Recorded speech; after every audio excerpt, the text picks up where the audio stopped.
గౌరవ శ్రీ పోసాని కృష్ణమూర్తి గారు, అయ్యా నమస్కారం. మీరు నిన్న ప్రెస్ మీట్ పెట్టుకొని నేను చాలా పవిత్రుణ్ణి, అప్పుడేదో కారణాల వల్ల ఏదో రకరకాలుగా మాట్లాడాల్సి వచ్చింది.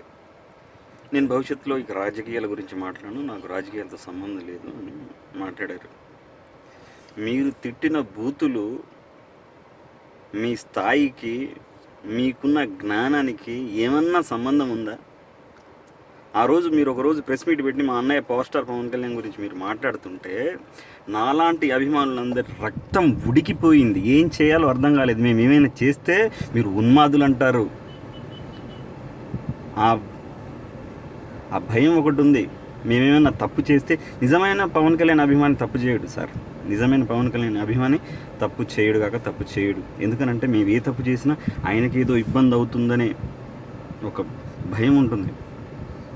ఎందుకు ఆయన పట్ల అంటే ఇష్టం అంటే, ఆయన నిజంగా నిజాయితీపరుడు, మంచి మనిషి కాబట్టి. మీలా కాదు, మీలాగా ఇష్టం వచ్చినట్టు మాట్లాడు. భార్య బిడ్డల్ని సైకో అని ఎవరు రకరకాలుగా మాట్లాడారు. నిన్న కూర్చొని అసలు మాకు ఏమాత్రం సంబంధం లేదన్నట్టుగా మాట్లాడారు. మీ మనసు, మీరు ఒక్కసారి పడుకునే ముందు నేను చేసింది తప్ప ఒప్ప అని మీ గుండెపై మీరు ఒకసారి చేసుకొని మీరు అనుకోండి. మీ మనసు మీకు నిజంగా నిజాయితీగా నేను ఏ తప్పు చేయలేదని అనుకుంటే ఆ దేవుడు మిమ్మల్ని క్షమిస్తాడు. కానీ అది కాదు, మీరు చేసింది 100% తప్పు. అన్నయ్య పవన్ కళ్యాణ్ గారికి నేను విన్నవించుకుంటున్నాను, ఒక అభిమానిగా, నిజమైన అభిమానిగా నేను విన్నవించుకునేది ఏంటి అని అంటే, అన్నయ్య మిమ్మల్ని ఆ రోజు పోసాని కృష్ణమూర్తి ప్రెస్ మీట్ పెట్టి అమ్మనా బూతులు తిడుతుంటే గుండె బద్దలైపోయింది, రక్తం ఉడికిపోయింది. ఏం చేయాలో అర్థం కావట్లేదు. అసలు అది దిగలేదు. ఇప్పుడు వచ్చి అయ్యా అమ్మ అని చెప్పి దండం పెడుతున్నారు. దయచేసి అన్నయ్య ఇలాంటి వాళ్ళని వదలొద్దు.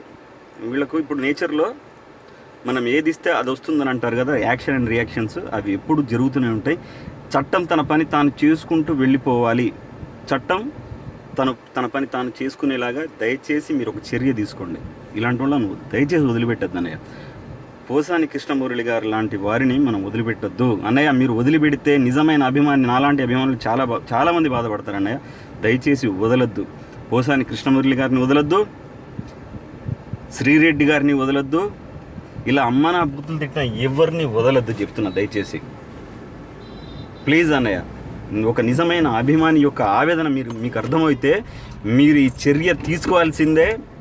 వారిని లోపలేసి తోయాల్సిందే. వారికి సరైనటువంటి గుణపాఠాన్ని నేర్పించాల్సిందే. ఇంకొకసారి ఇలా పిచ్చి అమ్మనా బుద్ధులు ఎవరు మాట్లాడకుండా మీరు ఈ చర్య తీసుకోవాల్సిందే అన్నయ్య. ప్లీజ్, ఒక అభిమానిగా నా ఆవేదన, నాలాంటి అభిమానుల ఆవేదన దయచేసి అర్థం చేసుకోవాలని మనస్ఫూర్తిగా కోరుకుంటున్నాను.